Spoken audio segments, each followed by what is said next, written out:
Hi Gemini, welcome back to the Astrology 33 channel. This is your December 2021 tarot reading. Thank to those of you who liked, viewed, shared, subscribed, and donated to the channel. I appreciate all of that.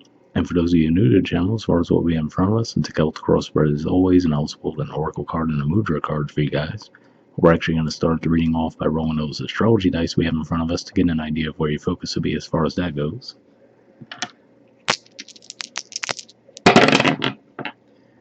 Okay, so we have Gemini, so that's you guys. There is going to be a full moon in your sign in December, so at the very least, that would make sense as far as some focus being on you this month. All right, we have 5, so the 5th house for you guys is Libra, and Libra energy, generally speaking, relates to partnerships, contracts, relationships. 5th house energy relates to romance, creativity, children.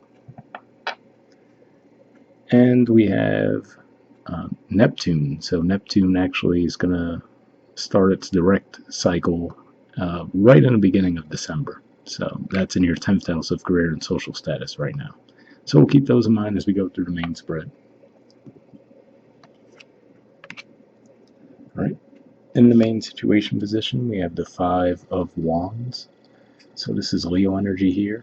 And usually it represents a bit of a conflict where everyone's in a rush to take action towards something, but no one's really working together, right? They all have their preconceived notions of how something should go.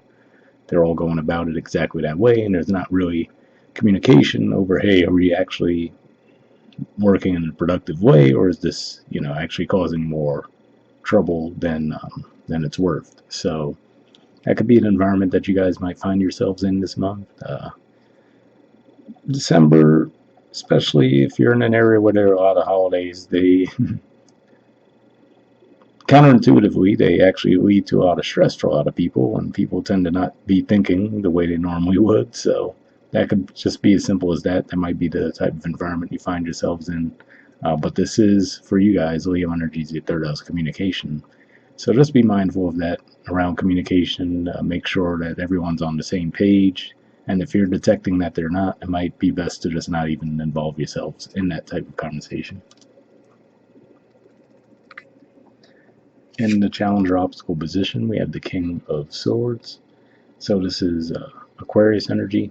And for you guys, Aquarius energy is your 9th house. So that's philosophy, higher learning, foreign affairs. So it could be one of those things, especially given that Aquarius is a natural opposition to Leo energy, to where if you're seeing things from a higher perspective, it might fall on deaf ears with this type of group. So something to keep in mind, whether it's in your work environment or maybe your family, whatever the case may be, it just seems like there's a bit of a disconnect with the way you might be seeing things versus the way others might be seeing things. And if you come to that realization with this in a challenge position, it might just be telling you that the best bet would just be to detach and let them go about it their way and conserve your energy. All right, in the foundation position, we have the 4 of Cups. So this is Cancer energy, and usually this is an energy where offers tend to come your way, but they're not necessarily things that you like. But the problem there is the fact that we see a lack of action on this person's part, right? So they don't seem to be happy with what's already offered. It looks like there's more of that on the way, but unless they speak up or go after what they do want, they're just going to see more of what they don't want, right? So it's a bit of a frustrating energy to be in. For some of you, that might be the environment that you found yourselves in. And again, that could be an indicator that the best bet might be to just detach from that type of environment this month. All right. And that can be related to finances for you guys, since Cancer energy is your 2nd house. Past energy, we have the Chariot, Cancer energy again, and the 9 of Swords. So could just be saying that in the past you might have had an opportunity come your way, and again, possibly related to finances, and it might have been an opportunity that felt a bit karmic in nature, as far as maybe you didn't necessarily plan for it to fall in your laps, but it might have. But it looks like there might have been some anxiety around moving forward with that. For some of you, it could have been something that came around Gemini season, or maybe during Cancer season, but that's at least what I'm seeing there. It looks like there was an opportunity to move forward, and there could have been some anxiety on your part around actually taking that offer.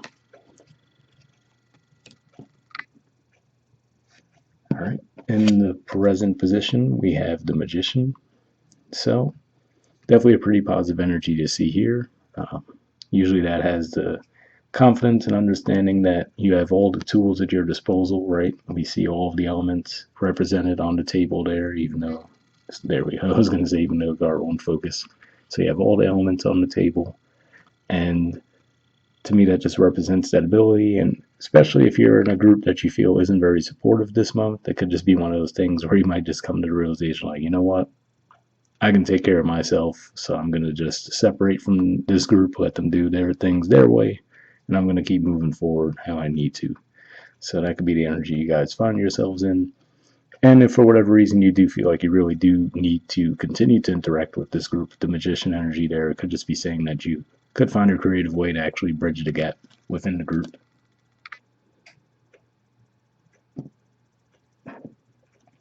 All right, in the near future position, we have the Hangman, which I usually view as Pisces energy, and the Three of Pentacles, Capricorn energy.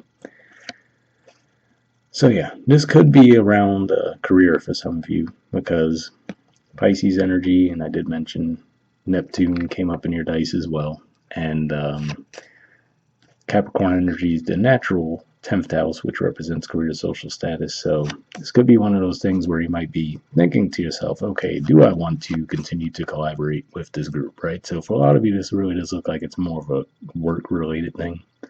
But this can be any area of life. But just right now, the work theme seems to be coming up the most.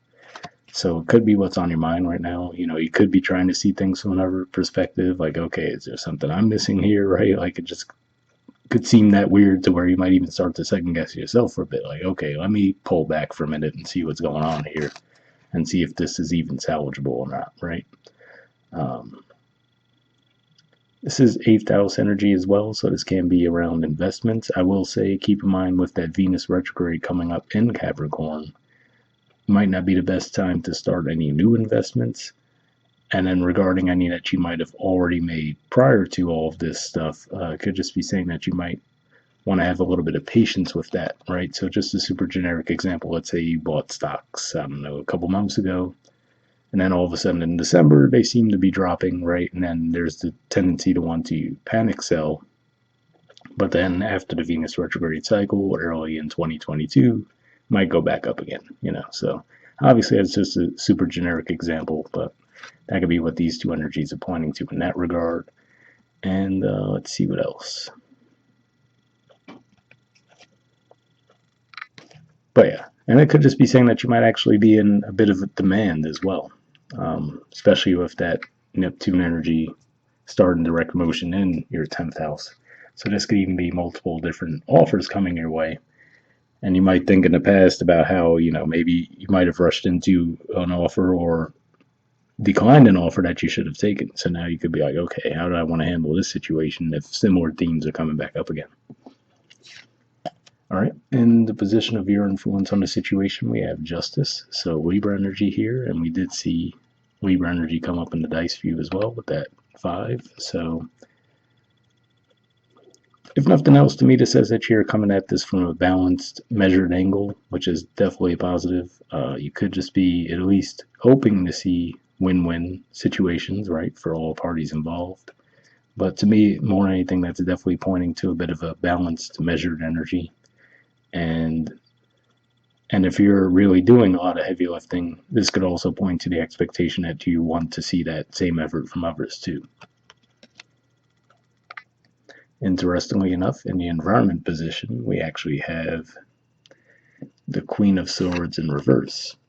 So this is also Libra energy, but it's the court card version and obviously in reverse. So that could just be the environment that you're up against. And again, why it could just be saying that the challenges with that King of Swords to just detach from these types of situations, because this energy coming up in the reverse doesn't necessarily care for what's fair, right? They don't necessarily have any interest in being balanced within a situation. They just want it their way, and that's it.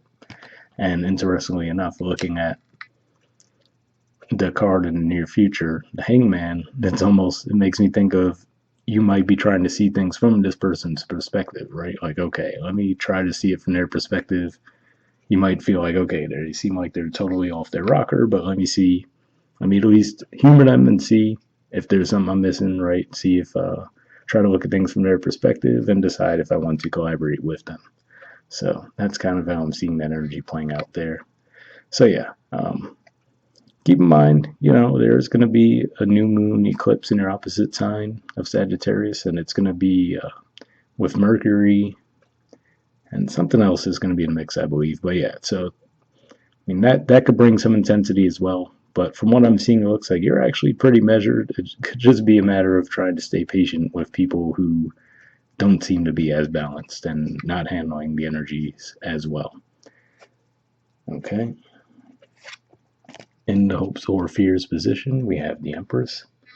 So yeah, to me, this is just looks like a hope for peace in general, right? Like you just want a little bit peace of quiet, and I feel like, and could just be like there's a lot of demands on your time and energy this month, and I feel like this is you just not even wanting to get involved in all that, right? Because I mean, aside from what we already talked about with the Justice card, that is also a Venus ruled energy too, right? So that's not a hey, get up and go take over type of energy. It's more of a okay, balanced, measured, right, relaxed energy. So it's going to just be saying that this is the energy you're hoping to be in this month, but looks like people in your environment might have other plans, unfortunately. But the good thing is, in the outcome position, we have the sun. So this represents vitality. Usually it's a playful energy, right? So some success as well. So whatever this is, if people aren't seeing things from your perspective early on in the month, maybe after we get that eclipse energy out of the way, people might start to see things from your perspective a little bit better. I will say the full moon that's going to be in your sign is actually going to be trine Jupiter in Aquarius. So that could definitely be beneficial for possibly for however see your situation, but also if there's something that you have been missing, that might bring some insight to you there as well. So either way, definitely a really good card to see in the outcome position, even though things look a little messy in the environment. All right, and at the bottom of the deck we have the Eight of Pentacles. So this is Virgo energy here, which for you guys is your fourth house of home and family. So it could just be saying, yeah, overall, just kind of lay low this month, right? Just do your own thing if you need to. Get some work done, right? But don't necessarily just get involved in the fray. So just a super generic example, if you're in an office environment, then people losing their mind because they have these goals they want to get to by the end of the year, and you're able to work from home. It could just be as simple as that. Like, you know what? Just work from home, let them drive themselves crazy, and focus on your work. You'll make the most progress that way. And interestingly enough, beneath that, we see the Ten of Pentacles too. So definitely looks like you can make some progress this month for sure. All right, moving on to your Oracle card, we have Between Worlds. There's the artwork, and the number is 3.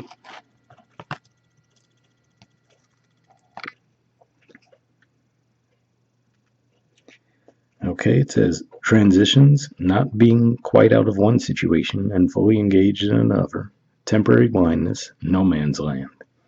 The Oracle's message, between the worlds is where you must let go of the tendency to make assumptions. This is a time when you are unable to see what is ahead. Cultivate curiosity and trust the process of change and growth. You are done learning the lessons of recent experiences. In this place between what was and what will be is a state of making and unmaking and making again. What is essential now is to admit not knowing. There is great freedom and power to be unleashed. A mystery that is not yours to understand weaves the web of life within a divine matrix of consciousness greater than your own thoughts, feelings, beliefs, desires, and decisions. The seeds that were planted in the past begin to take root, but what surfaces will probably not be what you expect. When you are between the worlds, you are invited to see with the curious eyes of a child glimpsing a rainbow for the first time. Do so and you will not be disappointed. So definitely a positive message there, and that does seem to support at the very least the energies that you look like you would be in, which we mentioned Hangman, right, which is a fallback energy, not necessarily push matters. Justice, a similar energy there. And then when I mentioned the curious eyes of a child, we do see the sun in the outcome position. So yeah, some of this could just be pointing to, like I said, if for whatever reason you're not seeing a situation too clearly, The full moon in your sign with that supportive aspect from Jupiter might actually help clear things up for you too. So hopefully that resonated. All right, the relationship message says this is a time to explore the new energy between you and another. It is not a moment for certainty, but rather for discovery and curiosity. You don't yet know if this will last forever, so allow yourself to explore who you are and what is reflected back to you. This relationship is meant to educate you about yourself. What do you need? What do you like or dislike? What values are important to you? You are in a critical phase of your relationship that is not to be dismissed or hurried. So definitely a pretty positive message there. Like I said, with the Queen of Swords in the environment and the reverse position, you might feel like you and this person are on other planets this month, but at the same time, like it says, maybe you could learn from that, right? Like, okay, what are the deal breakers for me, right? What do I need versus what I don't need? And thinking that through. And it could just be temporary energy with the Venus retrograde too, so there's that. All right, so the prosperity message says in your work, sometimes you try things that have worked for others, hoping that you too will be successful. When this symbol appears, it reminds you that sometimes the path to your prosperity is a gamble. Win or lose, you can learn much from what comes of your wager. It's a good time to bet on your skills and talents in new and different arenas. Remain curious, and with the right combination of timing and luck, you will stumble upon something golden that will be unlike anything you've known before. So interesting message there, because that makes me think of the fact that with this energy that we saw here, with the King of Swords in the challenge, it could be that you guys might be bringing a different perspective to something, right? And it could be others around you might be resistant to that because, oh, no, that's not the way we do things, right? But it could just be saying that don't necessarily let that deter you from that feeling. You know, you just might have a hunch like, hey, this might be a really good way that I could do something. And if others don't seem to be on board with that, then maybe this is saying you could look toward possibly doing that on your own, right? And then actually seeing some success from that. So hopefully that resonated with you. All right, and lastly, we have a mudra for you guys. So this is your mudra here. It's the Dhyana mudra. Keyword for it is meditation. All right, and okay, it doesn't like all of the info fits in the frame, so if you want to pause it or take a screenshot to read what it has to say, you can. And I'll move it up a bit so we can get the rest in the frame. All right, but under benefits, it says facilitates natural diaphragmatic breathing, aids efficient digestion and assimilation of nutrients, helps the earnest spiritual seeker to embody their original nature by releasing striving and attachment. The gesture gives tangible expression to what can't be explained in words. So if that sounds like a mudra you think would be beneficial for you guys, I will put it in the description of the video as always. We'll wrap up there, and I'll see you guys next month. All right, bye.